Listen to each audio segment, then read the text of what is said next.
तो हेलो बच्चों, welcome back my class. मैं हूं आपका HCL सर और आज हम शुरू करने जा रहे हैं क्लास 12th की केमिस्ट्री का first chapter that is solution.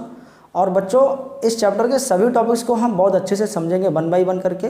फिलहाल चैप्टर का नाम सॉल्यूशन है, तो हम पहले ये देख लेते हैं कि आखिर सॉल्यूशन क्या होते हैं, क्योंकि हमको यही पता होना चाहिए कि भाई कि चैप्टर का नाम अगर सॉल्यूशन है तो ये सॉल्यूशन का मतलब क्या है और इस चैप्टर का नाम सॉल्यूशन क्यों रखा गया है। यानी इस चैप्टर में आप जो भी कुछ पढ़ेंगे वो सब सॉल्यूशन के बारे में पढ़ेंगे, सब कुछ सॉल्यूशन के बारे में पढ़ेंगे, ठीक है ना।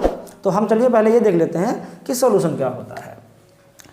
बच्चों, it is a homogeneous mixture. बच्चों जो सॉल्यूशन होता है वो एक होमोजेनस मिक्सचर होता है। और होमोजेनस का मतलब क्या होता है बच्चों?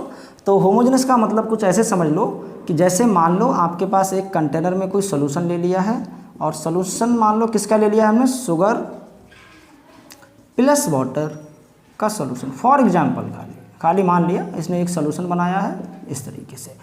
तो इस कंटेनर में जो शुगर होगा वो आपका यूनिफॉर्म डिस्ट्रीब्यूटेड होगा, यानी कि हर जगह पर यूनिट वॉल्यूम में आपको जो शुगर के मोल होंगे वो इक्वल मोल देखने को मिलेंगे। कहने का मतलब यूनिफॉर्म। जैसे मान लो कि अगर मैं इस कंटेनर के इस कॉर्नर से 10 ml सॉल्यूशन बाहर निकाल लेता हूँ, 10 ml, और कुछ यहाँ से मैंने 10 ml सॉल्यूशन बाहर निकाल लिया है, 10 ml। हाँ, जितने भी सैंपल आप लेंगे सॉल्यूशन के वो आपके इक्वल वॉल्यूम में होने चाहिए। 10 ml हमने एक और सॉल्यूशन का सैंपल लिया है और इसी सॉल्यूशन में से 10 ml हमने और निकाल लिया है।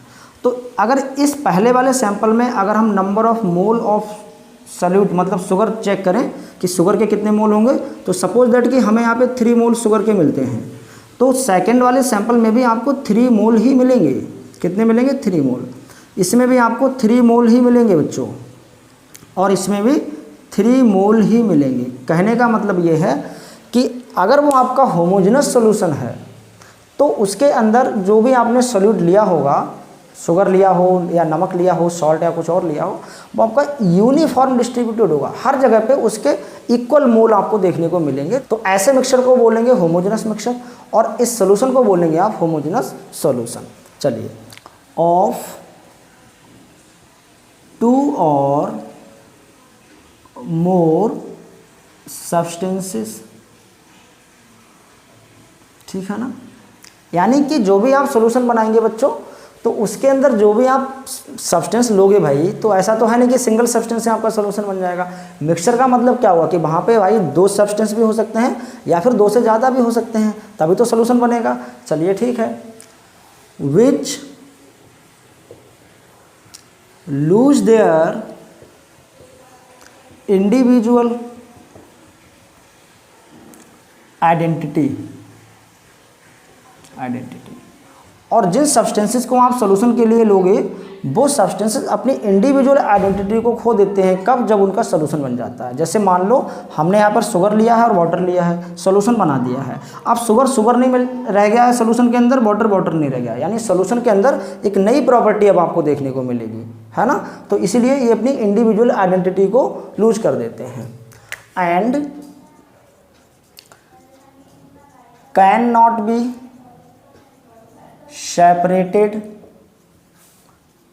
by any simple method और can not be separated by any simple method. इसका मतलब क्या हुआ है कि आपने जो भी सब्सटेंस यूज किए हैं सॉल्यूशन बनाने के लिए, आप सॉल्यूशन में से उन सब्सटेंसेस को ईजिली आसानी से आप सेपरेट नहीं कर पाएंगे, है ना। जो भी आपने सब्सटेंस लिया है यहाँ पे उनको आसानी से आप सेपरेट नहीं कर पाएंगे। यानी चाय की तरह इतना आसान नहीं है कि आपने चाय पत्ती को अलग कर दिया छान के छन्नी से और चाय अलग कर दी है ना, इतना आसान नहीं है यहाँ पे। चलो, तो सॉल्यूशन के अंदर बच्चों हमको क्या क्या देखने को मिलता है? 2 चीज़ें देखने को मिलती हैं, इसको भी समझ लो। ये 2 चीज़ें आपकी क्या होती हैं, ठीक है। तो सॉल्यूशन के अंदर होता है एक सॉल्यूट होता है, दूसरा आपका सॉल्वेंट होता है। अब सॉल्यूट क्या होता है? जो सॉल्यूशन के अंदर स्मॉल अमाउंट में प्रेजेंट होता है, स्मॉल अमाउंट में, है ना।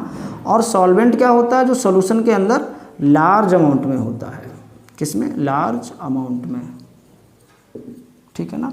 देखिए, सॉल्यूट वो होता है जो सॉल्यूशन के अंदर स्मॉल अमाउंट में होता है, और सॉल्वेंट का मतलब होता है कि ऐसा सब्सटेंस जो आपने लार्ज अमाउंट में यूज किया है सोल्यूशन बनाने के लिए। जैसे मान लो कि फॉर एग्जांपल हमने शुगर ले लिया है, साथ में आपने वाटर ले लिया है और इसका क्या बना दिया, सॉल्यूशन बना दिया है। तो बच्चों अब ज़रा ध्यान से देखो, जो शुगर होगा वो आप कैसे लेंगे, स्मॉल अमाउंट में लेंगे, है ना, स्मॉल अमाउंट यूज करेंगे। स्मॉल अमाउंट का मतलब कि इसके अंदर इसको क्या मानेंगे हम कि ये आपका सॉल्यूट होगा। और वाटर आप कैसे लोगे, लार्ज अमाउंट में लेंगे, लार्ज अमाउंट, तो ये वाटर क्या हो जाएगा आपका, सॉल्वेंट हो जाएगा। जैसे बच्चों मान लो कि मैं आपसे कहता हूँ कि मेरे पास 40% HNO3 का सॉल्यूशन है, नाइट्रिक एसिड का सॉल्यूशन है। इसका मतलब क्या हुआ, इसका मतलब हुआ है कि सॉल्यूशन के अंदर 40% क्या होगा आपका, HNO3 प्रेजेंट होगा, बाकी का 60% क्या होगा सॉल्यूशन के अंदर, वाटर होगा। ठीक है ना। तो देखो ये आपका क्या है, कम है, ये ज़्यादा है, तो इसको मान लेंगे हम कि ये आपका सॉल्यूट हो गया है, इसको मान लेंगे कि ये आपका सॉल्वेंट हो गया। लेकिन याद रखना कि हमेशा वाटर ही सॉल्वेंट नहीं होता है। भाई आपके समझ में आ रहा होगा कि यहाँ भी वाटर सॉल्वेंट है और यहाँ पर भी वाटर सॉल्वेंट है, तो क्या हमेशा वाटर ही सॉल्वेंट होता है, नहीं, ऐसा नहीं होता है।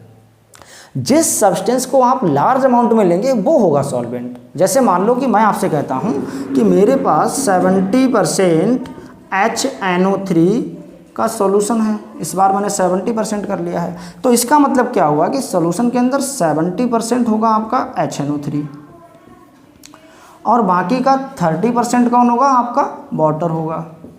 अब मुझे बताओ यहाँ पे कि ये लार्ज अमाउंट में है तो अब इसको बोलेंगे आप सॉल्वेंट, ठीक है ना, इसको बोलेंगे सॉल्वेंट, और ये आपका स्मॉल अमाउंट में तो इसको बोलेंगे आप सॉल्यूट। तो अभी वाटर क्या था आपका, यहाँ पे सॉल्वेंट था, यहाँ पे सॉल्यूट हो गया है।